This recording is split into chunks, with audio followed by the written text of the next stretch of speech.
Yo, Wagwan. So there's been a artist that I've been wanting to review his dreadlocks upon, and he goes by the name of BLP Kosher. I don't know what BLP stands for. All I know is he's got a crazy set of wicks, and when I say set, I mean just that, 2 whole wicks. And I know that he was a previous skateboarder. Now he's turned rapper. And he's been influenced heavy by the wick scene. As you can see, actually I just wanted to start this off with a quick picture of him without the hat on, because that seems to be the rarest form to kind of find a photo of him. A lot of his pictures always have a hat, a toque, a beanie of some sort that kind of completes his look. We can see that his hair type is like a type 1, type 2 at the most.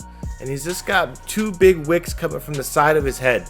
You can kind of see the look on how he's been portraying. And there's that picture of him with his locks, his hat off actually.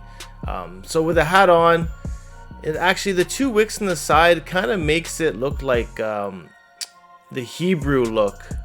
That I don't know the exact name of that look, but it's pretty much when the 2 Jerry curls come down underneath the hat. Now with a name like Kosher, he's wearing the Star of David.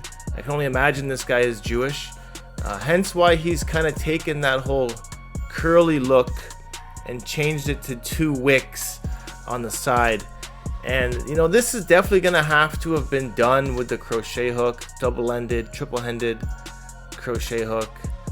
Bringing in his hair together. There's no way that his hair would actually freeform into locks so perfect in this sense. Now it is a pretty unique look, wearing his infamous hockey hat. Again, we see that, you know, his locks are near smooth in perfection, meaning the crochet has been used quite a bit, and it looks like there might have even been some dye, some bleach put into his locks at this point as well. I mean, even as a rapper, he's got kind of a unique style. The way he sounds, the way he looks, it's working. He's often posted up with this dude here, Trapland Pat. Pretty sure they're associated. So again, the beanies that he wears, they don't even really fit down. He never pushes his locks down. Always lets his hat rest so it's coming out the side. They are getting lengthier as time goes on as well. I'm curious as to where he's gonna take this dreadlock journey, and if he's gonna continue wicking up the top of his head as well. This photo actually showing quite a bit of frizzy hair, so maybe he hasn't had it maintained in some time. Very blunted tips as well. Super blunted tips on these 2 dreadlocks. Now I'm wondering what the story is behind the hockey. Is he a fan of hockey that much? Holy moly.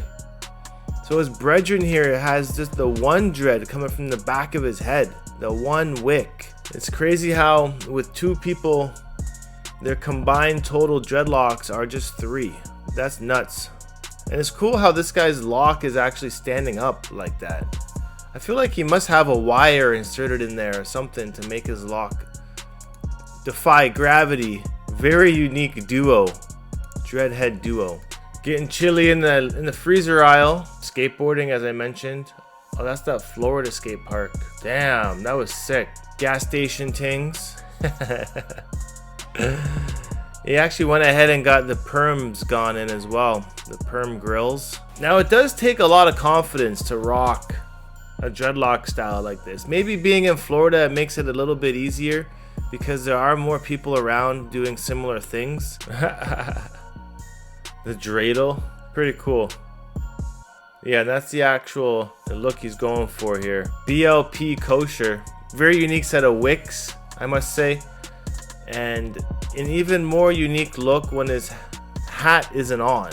Now 99% of the time he is wearing a hat. I feel like his look without the hat on is actually like just as good, if not better, because you know, this shows that he's still got potential for the rest of his head to lock up as well. So it would be very neat to see the rest of this journey develop on BLP Kosher. Anyways, that's it. Let me know your thoughts and comments on BLP Kosher's wicks, and I'll see you guys in the next one.